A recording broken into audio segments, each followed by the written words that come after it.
How do you build a one-man consulting business? How do you do so successfully and work from anywhere in the world? That's what we're going to cover today at DoD Contract Academy.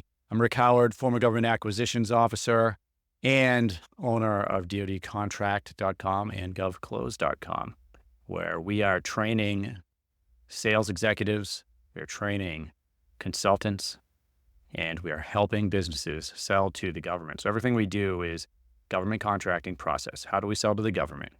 And in this episode, we're going to talk about what's really taken off in my personal business, which is the certification program we created, which trains individuals this government contracting sales process, what you need to know to sell to the government. And then we teach them how to leverage that and start a consulting business. Now, there's some other things you can do with this knowledge. You can go become an account executive for a company. You can work as a business developer for a company. Great, high-paying jobs, and there's nothing wrong with that. You could do that and have a consulting business on the side. You could also have your own business selling to the government if you know how to sell. But today we're going to focus on the consulting piece. And actually what you're going to hear is a replay of a live session that we did on YouTube recently. So we're going to go over what the consulting path looks like. We're going to go over some of what's in GovClose, but more importantly, we're answering questions from you, people that are watching and listening. You may hear something that somebody else has asked that answers a question for you. So we get into some of the details of government contracting, some of the things you want to think about if you want a government contracting business, and definitely what you want to think about as far as consulting. What is the value of that? How much can you make? It's really unlimited. All of that coming up here. So check out govclose.com if you want to learn more about our certification program, or if you're a company and you want to hire one of our GovClose trained individuals, you can do that too, govclose.com. All right, here's the episode. All right, we should be live now. Everyone, Rick Howard here. Thanks for tuning into our live session where we're talking about how to start a one-man consulting business. You could do it remotely, you do it from anywhere in the world, as long as you have an internet connection and a little bit of knowledge. And that's what we're going to talk about today here. Now, most of you are probably used to hearing me talk about government contracting, and that's going to be no different than normal, but we're going to focus more on the consulting side of things today. So first, let's give an overview. Government contracting, what is it? This is when the U.S. government is buying goods, services, products for the federal agencies, for use by the military, by the country. Now, the U.S. military is the single biggest purchaser of goods and services in the world. Yet, less than 1% of small businesses actually sell to the U.S. government. And statistically, that number has been declining year over year. This is a problem. We've known about this for a while. When I was an acquisitions officer in the Air Force, so that's my background. I was an acquisitions officer. That's the profession of putting companies on contract for the government and then managing those programs. And actually, if we want to get in the weeds, a contracting officer would actually put you on contract. A program manager, which is what I was, we would lead a group of other program managers, engineers. We would get the requirement and the funding. We would do the work beforehand to find companies that could do the work. And then we'd work with a contracting officer to come up with the best way to put them on contract. And then the important work, actually solving the problem that the government has, right? And that could be anything. The government buys everything. So for anyone watching, the government buys everything from toilet paper and commodities to accounting services, landscaping services, legal services. They pay for engineering, software. They pay for ice cream and beer. And if you name it, construction. I mean, if you're in a profession of any sort, you can probably name one. And I could show you, and I may do that on this call, we'll see. But we could show you how much the government actually spends in these industries. And often that number is billions a year. And you'd be surprised, even things that you wouldn't associate with the government, like social media advertising, right?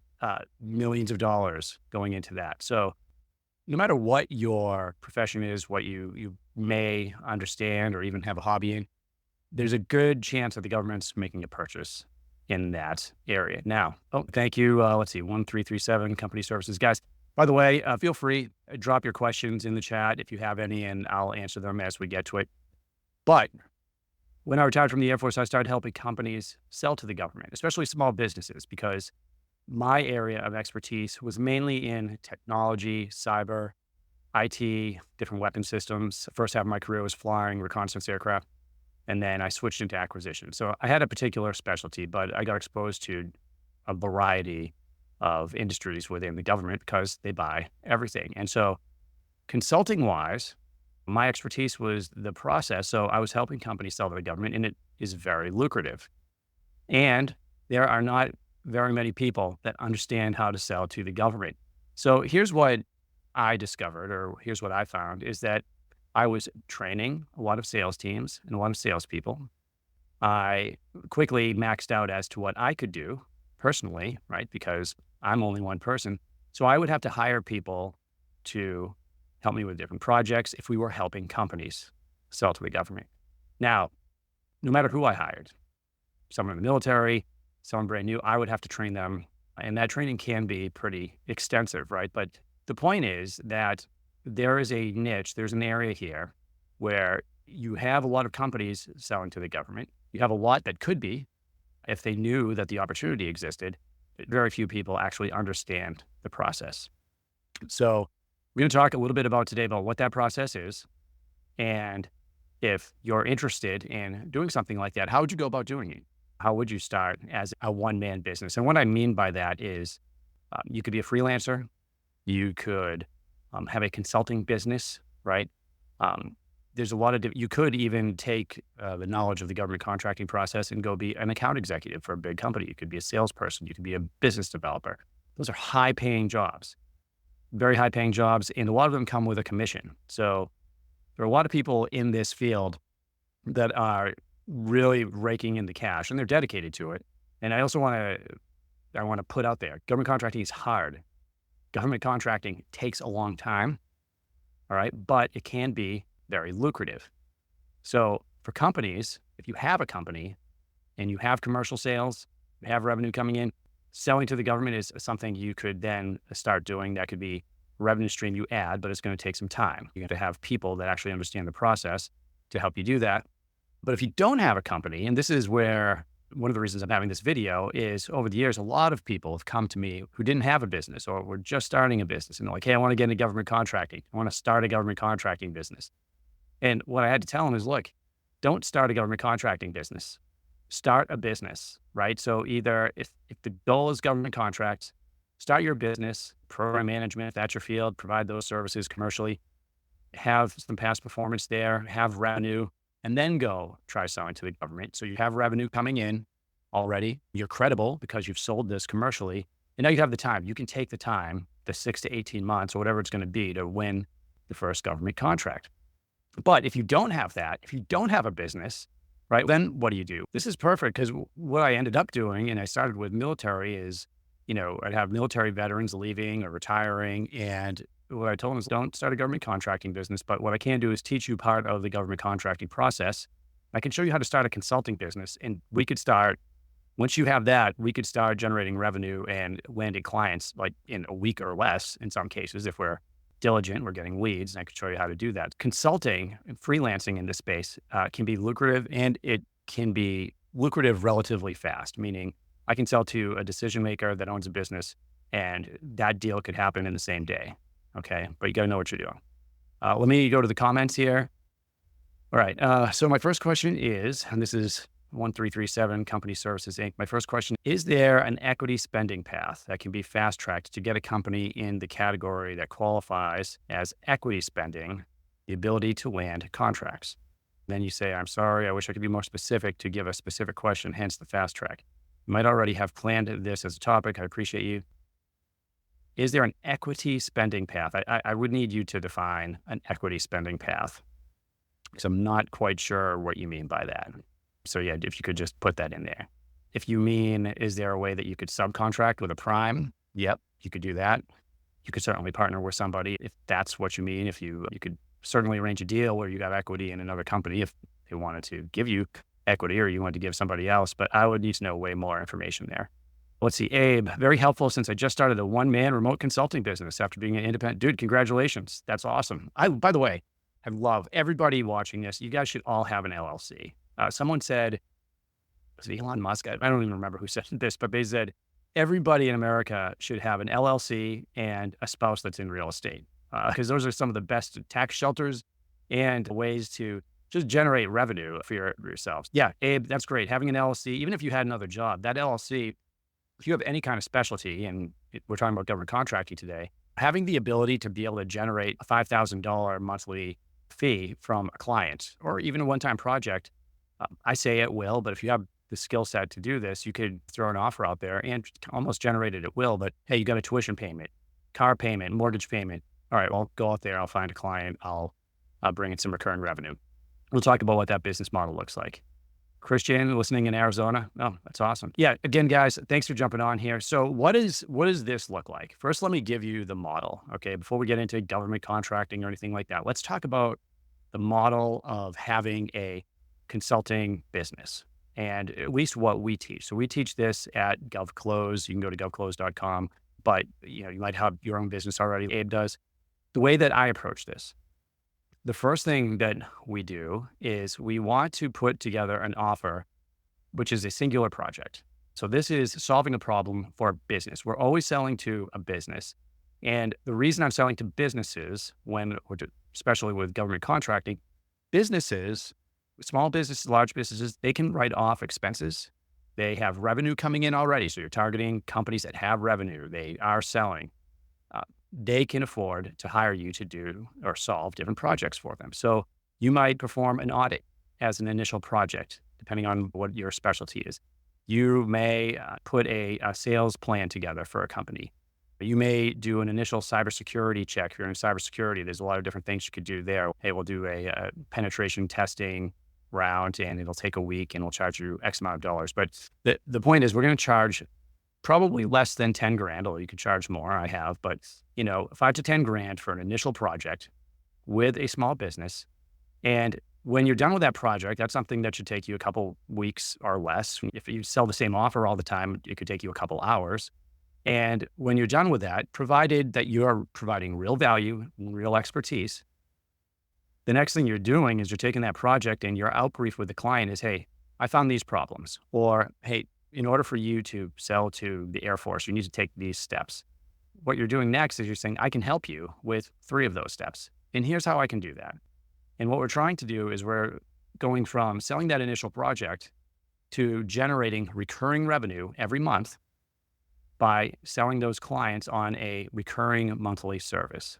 And for us in the government contracting space, that service fee is typically between $4,500 and $9,500 a month. Okay.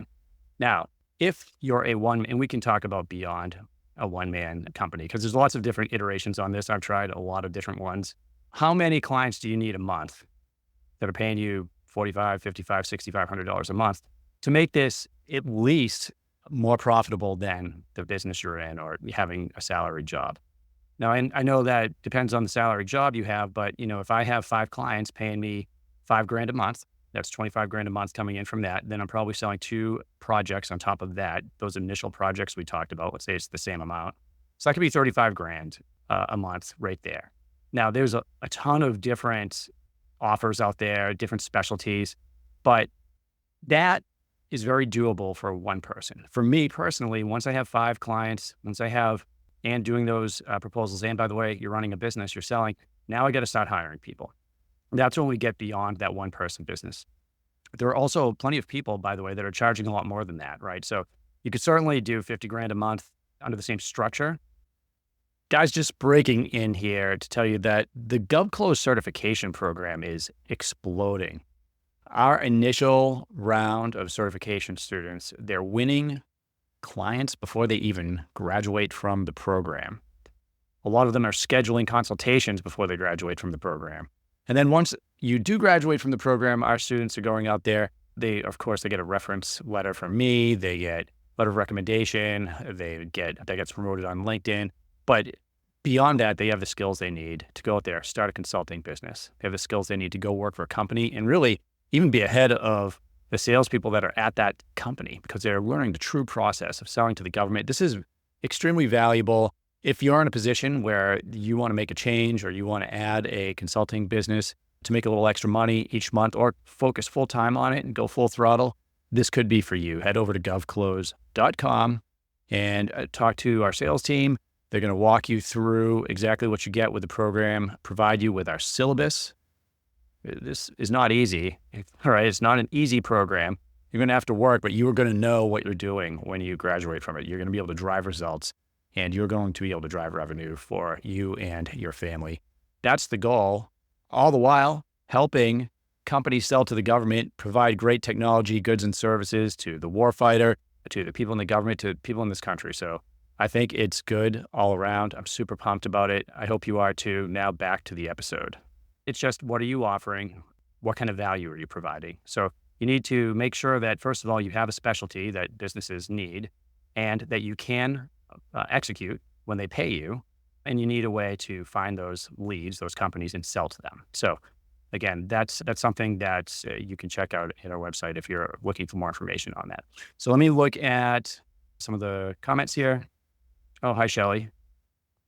Yep, Shelly was on my podcast, by the way. So if you guys watch our YouTube channel, DoD Contract Academy, you're on there now. And we usually have at least one new video out every week. These live sessions have been pretty popular with our clients, so I'm starting to do more of them. So if you do like this, or this provides value to you, you can like it, share with your friends, etc. And we'll go back and forth. So I'm not going to spend every one of these sessions talking about consulting and starting a business.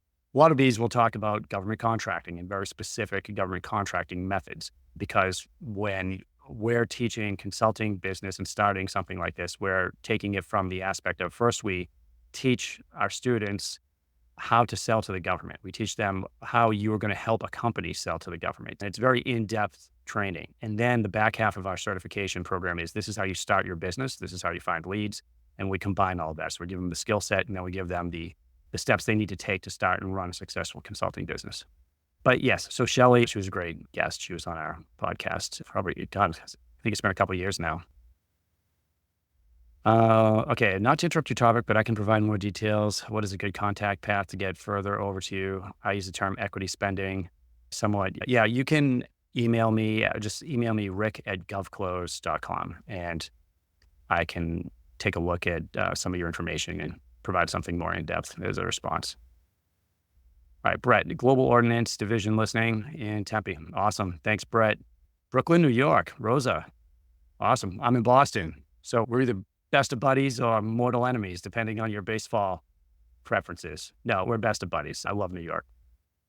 I have started a company. I don't know how to pronounce your name, so I don't want to wreck it. I have started a company, Something Management Group, Inc. I want to leverage my decades of real estate expertise into government contracting. Thank you. That's interesting. We have a student in our certification program now that his job in the government is actually real estate related. He manages real estate properties for the government, and meaning leasing things out. He puts deals together with government property and commercial businesses. I will tell you this about real estate. I know I just kind of got off the path I was on here, but in real estate, there's way more commercial real estate opportunities available in the government, that very little as far as residential real estate. But you could certainly, if you're in real estate, I will tell you right now, I think the best thing for you to do, and by the way, my wife was in real estate. I tried it out for a couple months when I first got out, as I was doing this, and I quickly made sure I got away from that. If you can be successful in real estate, like the lead generating that you're capable of, you apply that to this field. You just learn a little bit about government contracting and how to write proposals, for instance. And then you apply your lead generating to this, and you will have more work than you will ever know what to do with. Like the days of you having to, all of the nonstop follow-up and lead gen and fighting all the other agents, that doesn't exist in this space. So my actual recommendation is you can use some of that, but learn a little bit of the government contracting process and get into this as a business. Let's see. Oh, Karen. Hey, how's it going? Karen Dillon, reconnecting from earlier this year. Is this providing consulting services to the government agencies or to businesses looking to sell to the government? Yeah, Karen, this is focused on business selling to the government. And it's actually good for you to point that out because consulting is actually a service that the government buys and buys billions of dollars of. Just depends on what your consulting services are. It could be anything, technology related, financial related. It could be consulting. You could put that on top of a lot of different industries. And Karen, just so you know, we are also having live sessions on the government contracting process. This one's just more focused on the people that are learning government contracting and want to start a consulting business and help other companies like yours, for instance, because we've worked together in the past, helping these great businesses sell to the government. And there's a lot that goes into it, picking a niche, starting that business and providing value. And that's what really this is all about.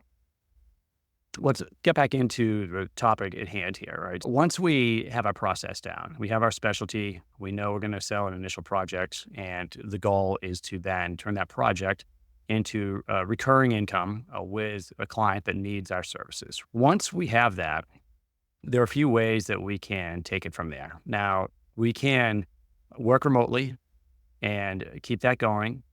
But while you're working with your clients, and this is one of the big mistakes that consultants make or people that start their own business, is that once they start winning clients, they have work to do with those clients. And so they stop the selling piece. And a lot of people don't like the selling piece. And they're like, all right, I've got 3 great clients. I'm providing value with them, and it takes up a lot of my time. So I'm just going to work with them. But what happens is in the consulting freelance space, these clients, although I've had clients that have lasted for years, I think the average lifespan of a consulting client is 3 months. I read that statistic somewhere. I think in GovCon, it's longer than that. It certainly has been for me, but you have to be prepared for turnover. And so if you're in a consulting business, you do always have to have some type of lead gen going on. You do have to have a way of bringing new clients in. And that's why doing those standalone projects are very important. Now, how do you get those clients? There are several ways to do this, right? And it all depends on how comfortable you are with the sales process. Some of you come from sales, right? Everything from lead generating through websites to email campaigns, reaching out on LinkedIn, advertising. Those are all ways that you could do it. But some of the best people in the government contract consulting space that I know don't want to sell at all. And actually, a lot of them come to me because I like to sell. You may have gotten that. So what will happen is companies will come to me and say, and I'm going to give you a real world example. Hey, Rick, we just wrote a huge proposal for this $200 million thing with the Army, and we just want some extra help reviewing it. We want to make sure that we want to get an extra set of eyes on it. Any government contract question like that, what I go to, I've had some of these gentlemen on our podcast, on our YouTube channel. You may check out the episode with retired Colonel Orndorff.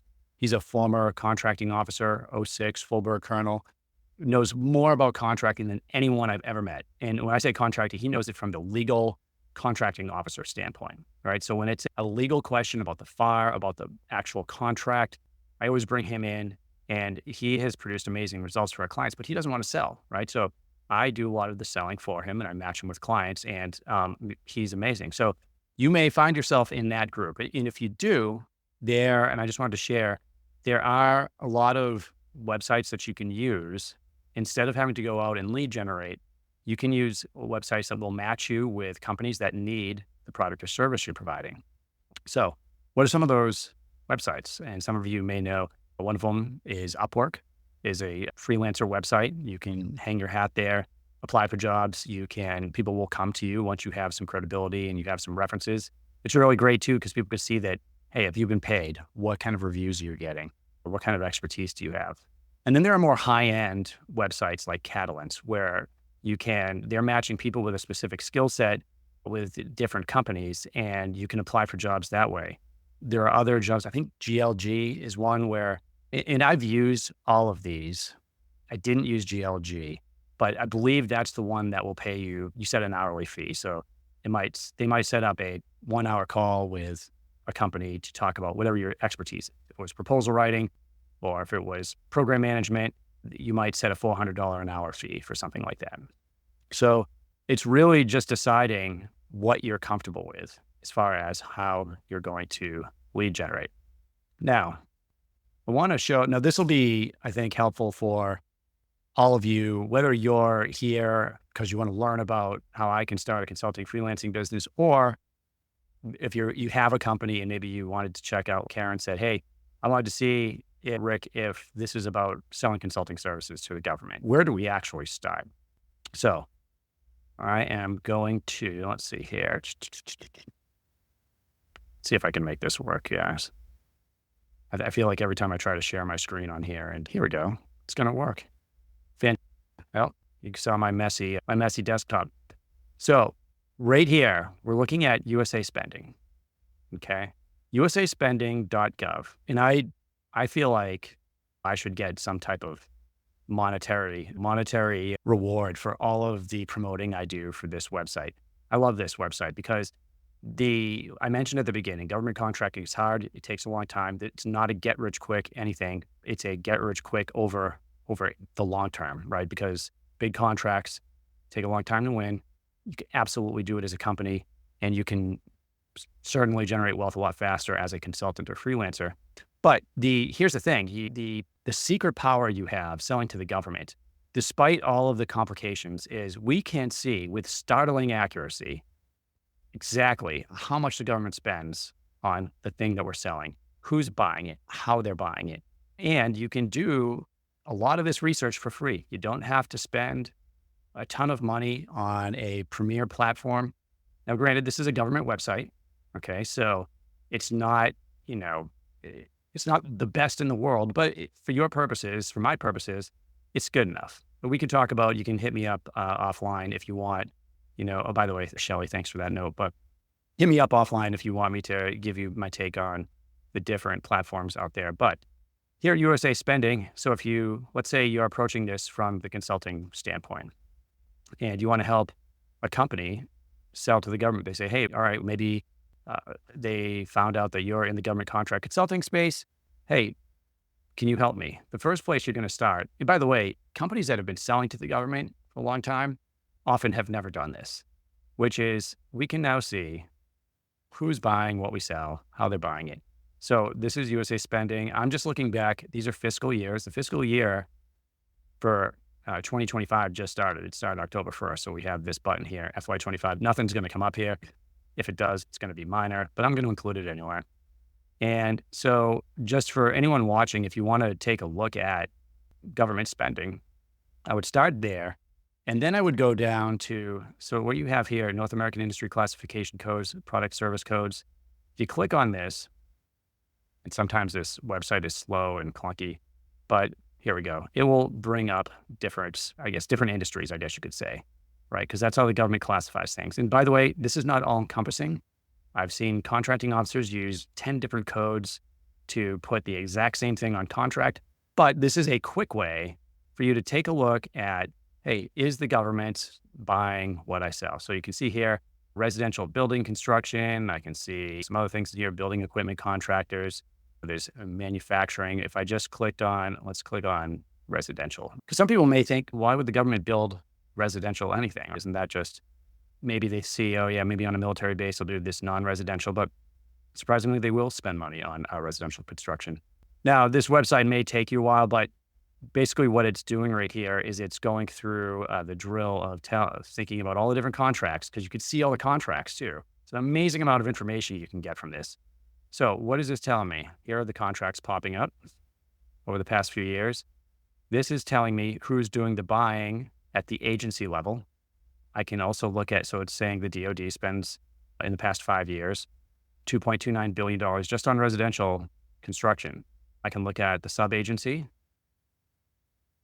and it actually goes down from DoD to US Navy. Now it's saying, okay, Navy, Army. All right, why is the Navy the number one? I can keep looking here. I can sort by year. If I want to present to, whether it's I'm a business or I'm presenting this to a client, I say, look, there's probably a lot more spending in residential construction than this, but here at a base level, I can see $731 million a year for 2023, $666 million for that's a scary number for 2022, a little bit more in 2021. If you want to see what they're spending money on, you can go look at some of those individual contracts. And here's something that's interesting. I can even take it down and look at the actual spending on small businesses, or if you're a woman on small business. So we saw, what did I say? And again, this is just residential construction, right? You could do this for anything. 731 million spent in 2023. So it's between 600 and 800 million here. We'll see 2024, by the way, is not, that number is going to go up because the fiscal year just ended. What I've noticed is that there's a lag in the reported spending from the federal government. So just remember the year you're in or you just came from, I expect that number to go up. Now, if I go back up here, this is what I wanted to show you. If I went back up here and looked at just small business spending, because the government, here's something else, especially from a consultant point of view, if you're talking to any small business and you're telling them that the largest purchaser of goods and services in the world is required by law to spend money on small businesses, they all have, most of these agencies will have around a 23% set aside goal for small business contracts.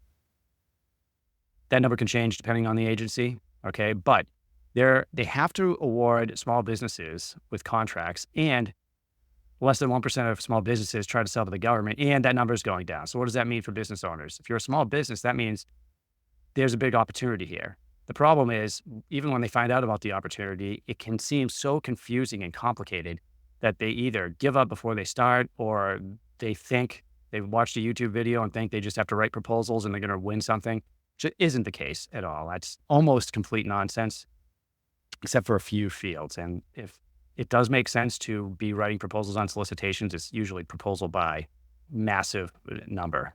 So here, I just want to click search real quick and show you here. So I'm going to click that again here. So let's see how much was spent on small businesses of that huge number.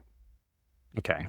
So now we can see here that went down, but still 92 million, 60 million, 110 million. So a little bit. We could see here with small businesses and residential construction, what kind of decrease we saw, right? So we can dig in here a bit further. We could see if women-owned small businesses, are they winning some of this? We could see, hey, who's actually spending on the small businesses? We could see the Navy is still kind of at the top of the list, but National Park Services, Federal Emergency Management Agency, you're basically getting a target for yourself. Okay, maybe these agencies award small businesses at a higher rate than some of the other agencies we saw on the list before. I did that. Just going back to the comments real quick here. Oh, Los Angeles, California. Awesome.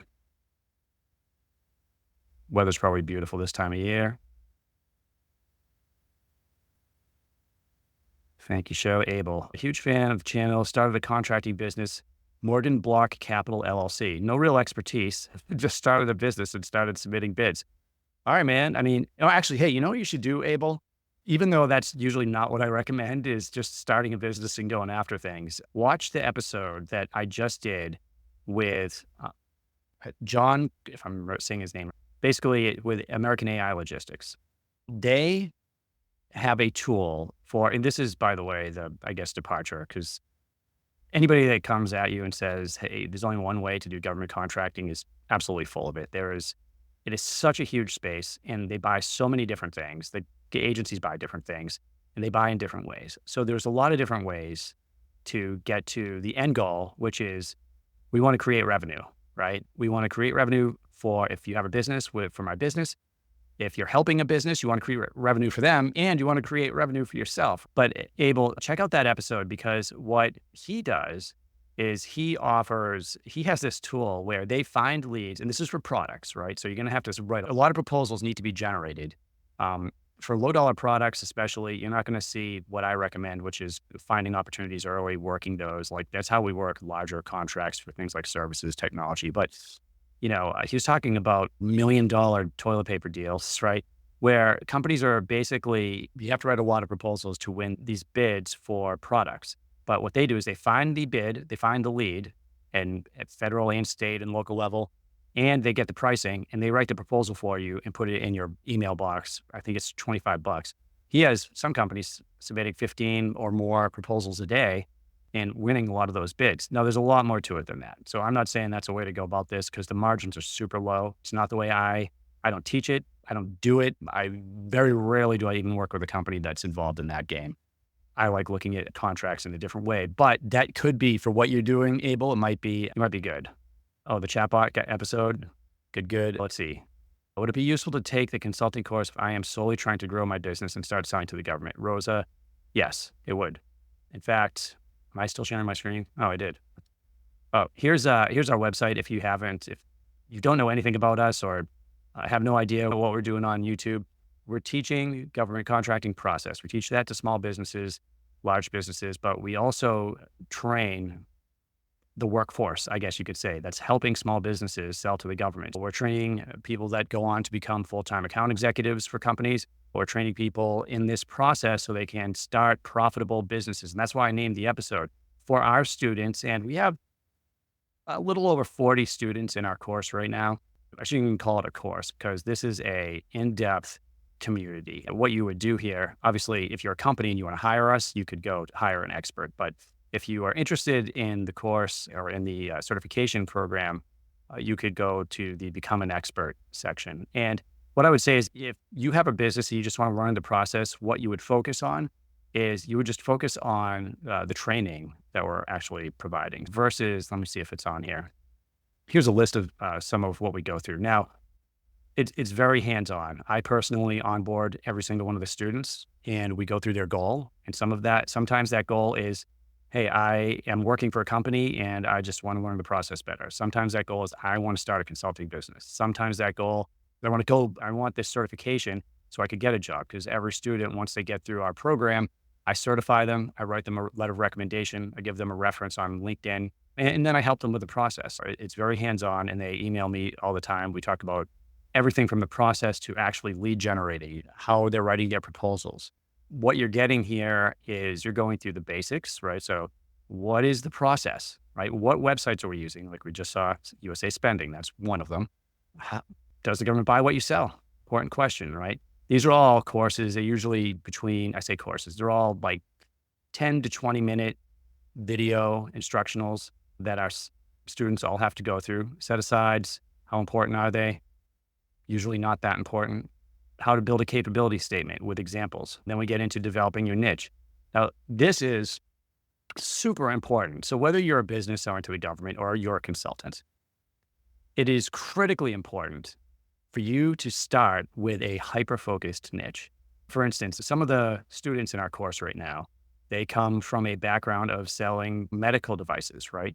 And so they combine that with government contracting, and now they have a very focused area. They can credibly walk in, talk to any company selling medical technology, services, products, because they have that background on the commercial side, but now they're certified by us. They understand this process, and they can help them build their strategy out, find leads. It can be very powerful. We also have students that have no background, right? We have one of our students, 27 years old, just got commissioned in the National Guard, closed his first deal. The kid's a natural. He was scheduling consultations before he even graduated the program. So it takes 30 to 45 days if you're working at it. But so we go through niche development. I'll try not to spend the whole course, this whole presentation on this. All right, let's see here. All right. Federal sales roadmap. This is one of the offers. Some of you on here, I might have even sold this to you if you have a business, right? Meaning what that is, and it's the biggest part of our certification program is our students learning how to look at federal data and reverse engineer how to sell to the government.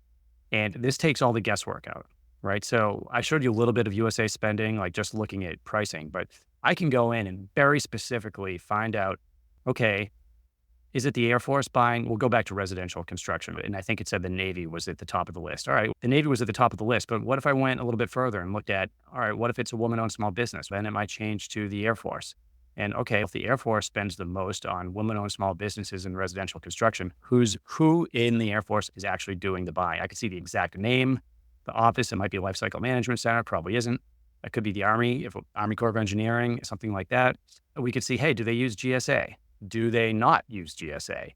That is a huge thing. Just being able to understand how the government buys, and now you're working or you have a business and you're able to know, I have to go through the process of getting that GSA contract. If you're a consultant, that's something you can help a company with, or you can tell them, honestly, the government doesn't use it. Look, GSA was only used on 2% of the contracts. So let's not waste your time and money on this. They are using simplified acquisitions. You go that route. Anyway, federal sales roadmap. This is how you sell to the government. And we go through everything. It's extremely intricate. They have to build a federal sales roadmap. And then I have to review it and approve it. It's the biggest requirement. There are several, but that's the biggest one. Then it's building a pipeline of leads. This is not the same as building a pipeline of leads commercially. It's just not. You get about 20 steps depending on your strategy, and you don't even know what your strategy is going to be or what those steps are until you build a federal sales roadmap, right? I might be working Abel. I'm going to read your comments, but let's say Abel, we did a federal sales roadmap on his business, and we found that he needed a subcontracting strategy primarily because whatever service or technology he provided was wrapped up in larger contracts. And by the way, you can be a very profitable business just as a subcontractor. Then he'd have a subcontracting pipeline with the steps that you need to win contracts as a subcontractor. And it's probably not what you think. So we go into that. What is this? What is a pipeline? How do you find the leads? How do you find them early? And then we go through some of the different processes, subcontracting, SBIR, if you're tech development, acquisitions forecast. You guys are probably getting the point here. There's a lot of training in here, the sales process overview, GSA. So hold on, let me go back to I got way off track here. Let's go back to some of the comments. Okay, I want to leverage my decades of real estate. Okay, we talked about that. Yes, I think anybody that has a business that just wants to learn the process of selling to the government, as you can see, you're going to learn a lot in here about how to sell to the government. It's not everything. It can't be. It's going to give you what you need to focus on to sell to the government. And then the last part of it is, we get into proposal writing a little bit, but it's not a proposal writing course, but we give you what you need to know. The last part is, if you just want to train your salespeople or your business, this is the part you would probably ignore. So this is how you build a government contract consulting business. So hopefully that answers your question. I can stop sharing my screen now, I think. Let's see. All right. Let's see here. I owe my success to follow. Oh, Abel, thank you. Practical approach for contracting. I owe my success to following your practical approach. Rosa, yes. Rosa, we just answered your question. Okay, so Rosa is part of a medical practice trying to sell to the government. We have a meeting set up with your team. Oh, that's awesome. What's interesting, Rosa, is I have other clients that have sold medical services, medical devices. One of them now, I just talked to her this morning, and we could potentially put you guys together. And this is a small community. And that's one of the great things about the whole government contracting space. Once you learn this process, once you start getting into it, you start selling, a lot of us know each other, and you start knowing who has different specialties. Like I saw Shelly on here. Shelly has specific specialties that I'm going to go to her for. Colonel Orndorff mentioned his specialties. I have some that will be on here that have specialties in things like CMMC. Not going to get into it, just to tell you that it's a thing, you need to know what you're doing there. But, we all talk about the different opportunities that are coming up. And so for the medical one of our clients is getting into, and I didn't even know this existed, DME, she called it durable medical equipment. You may know what that is. But so now we have a certification student who just graduated, who came from that world and is very adept at understanding that, and not only the government sales process, but the commercial sales process for things like that. It's a huge spend, medical, by the government. So I think focusing on that is definitely going to yield results. Just do it in the right way. Let's see. Robbie Knoxville. I almost thought I had Johnny Knoxville on here. I feel that my lack of funding is stopping me from doing this, but I feel that my construction expertise and experience in current consulting job would be valuable to start. Yeah, look, Robbie, hey, by the way, everyone, our certification course, it's not cheap. I don't want to present it as it is. So it's not for everybody. It's also hard. You're not going to get certified unless you do all of the work. But I will say that our students are having major victories, and they're doing very well, and it works. And this is one of the reasons that we're focusing on it, because they're generating such incredible results, and they're doing so quickly. Robbie, may not be for you right now. If funding's a problem, don't mortgage the house to do something like this. But, things have a way of working out. So it may be something for you in the future. And by the way, you can jump on these live sessions that we're doing for free and ask questions and see what we're saying. We have a ton of free videos that are out there. So My bet, Robbie, is that you could take your experience and watch some of our videos and learn what you need to get started. Abel, I saw a portion of that episode the other day. I'll definitely watch again. I was amazed to hear that the Chat GPT are used to submit bids. You would be surprised how often Chat GPT is used to submit bids.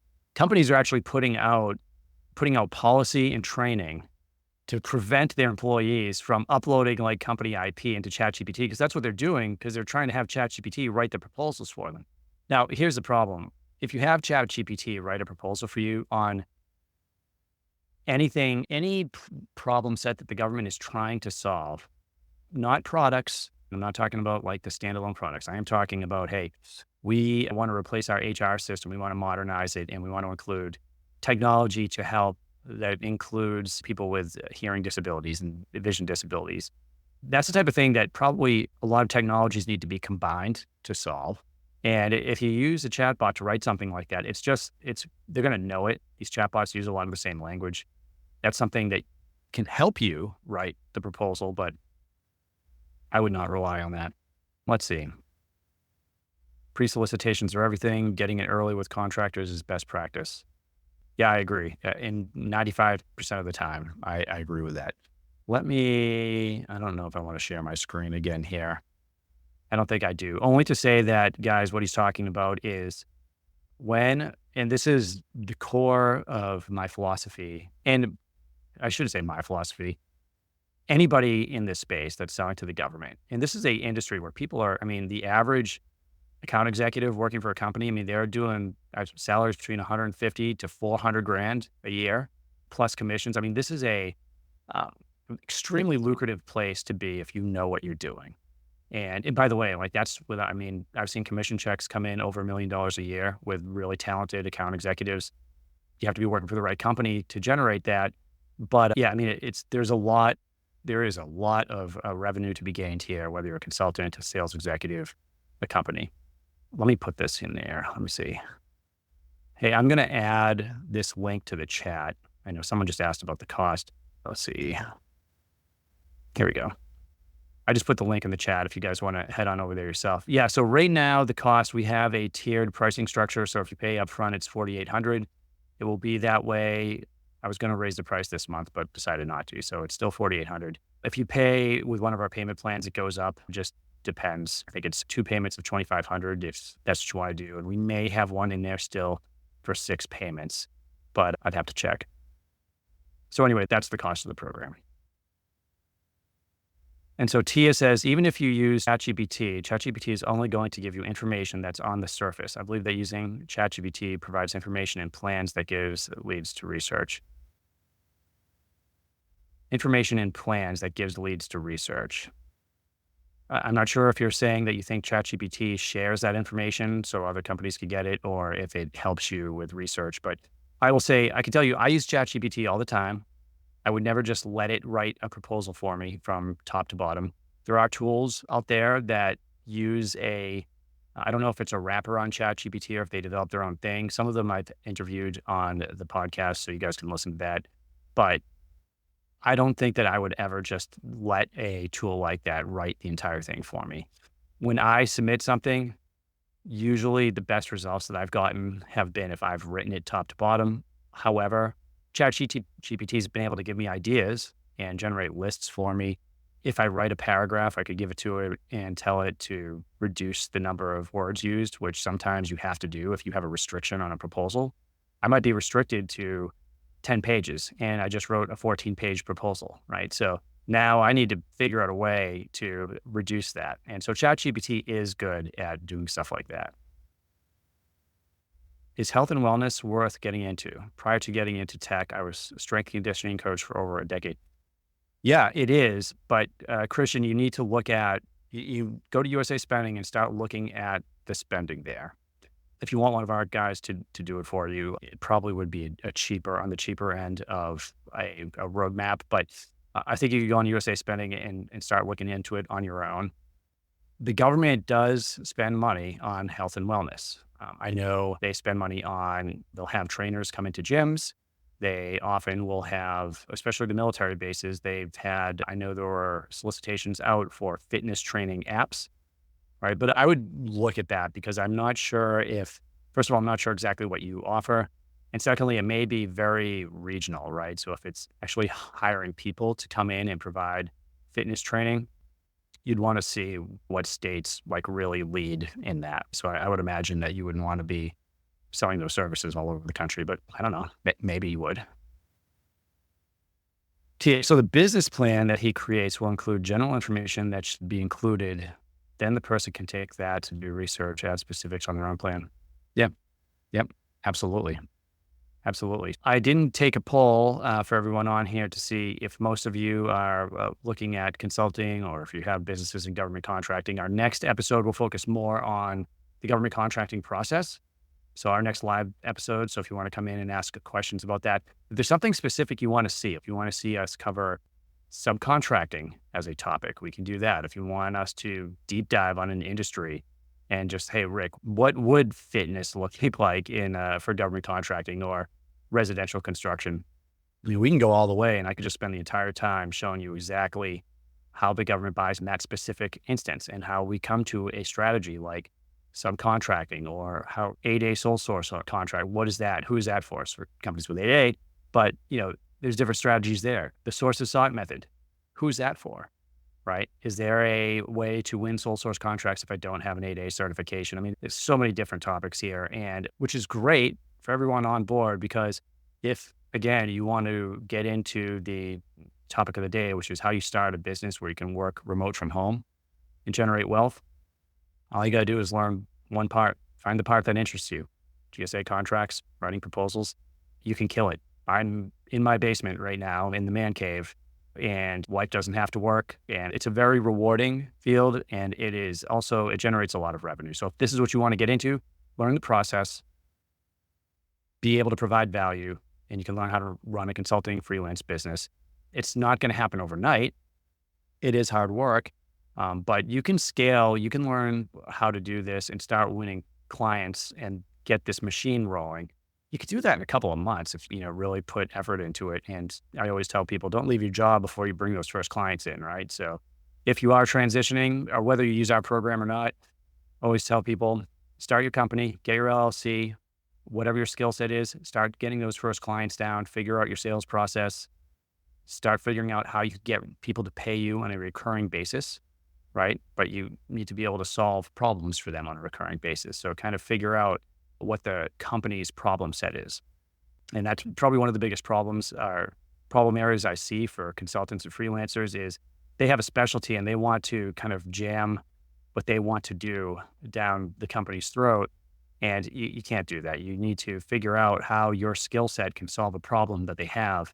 And the way you guys will do that is you have to talk to people, right? So I've done well over 500 consultations at this point with companies. And so they'll tell you just got to let them talk. What is the problem you're trying to solve? And some of them, it'll be a singular problem. You'll do it once and maybe a couple of years later, they come back to you. Others, you'll solve a problem. They're going to love your work and they're going to need somebody and you can keep that work going. Some of them, some big companies will take your consulting services and then after a few months offer you a full-time position. Some companies will offer you equity in their company or want to partner on a startup. So many different things that happen when you have a company like this, and it can truly create wealth for you and your family, but you got to be dedicated to it. So hopefully, guys, this was worth it. And let's see, any last questions here? I think I gave ChatGPT more ideas when it has given me. What would you suggest for an individual that has navigated through the system and has dying desire to do something, but no real team? Tia, I would have to understand it a little bit more. Is what you're saying that you've navigated through the government contract system? And I'm not sure what you're saying there, but you could send me an email, rick@govclose.com. Collect your thoughts. Tell me what you really want to do. Is it that, hey, you want to be in the government contracting realm? You want to start your own business, trying to figure it out? I've got some thoughts. ARW Solutions, worth it. Thanks. All right, guys. Hey, I enjoyed my time with you today, and we're going to have more of these live sessions. So thanks again. Thanks for watching. Check out govclose.com if you are interested in our certification program, or if you're interested in hiring one of our certified students. They can help you develop a sales plan. They can help you lead generate. They build pipelines of leads. Some of them will go on and work for companies full time if that's what you're interested in. It's a lot of different areas. If you're on contract with the government and you're having problems with that, hit me up directly because I want to make sure you have the contracting officer extraordinaire, Colonel Warndorf, to help you out with that. And he has saved some companies a lot of money by fixing some of those problems. So just remember, the real work starts when you're on contract with the government. And just because something happens that you don't like, it doesn't mean you have to accept it. There are a lot of ways to fix problems that come your way with CPARs, with termination for convenience. The list goes on of things that we troubleshoot for our clients, but we could certainly help you there. So that was our LinkedIn live session on starting a government contracting business. We hope that you got something from it and you had some good takeaways. If you like these episodes where we're taking on live questions, let us know in the comments. If not, let us know in the comments. Do you prefer us interviewing companies that are selling to the government?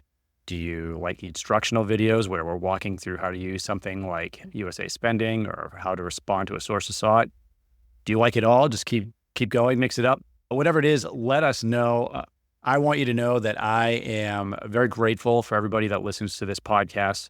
It does mean a lot. And so I know a lot of you end up in our programs, whether it's the certification program or it's a company that we're working with. This is what it's all about. Thanks for listening, and we'll see you on the next episode.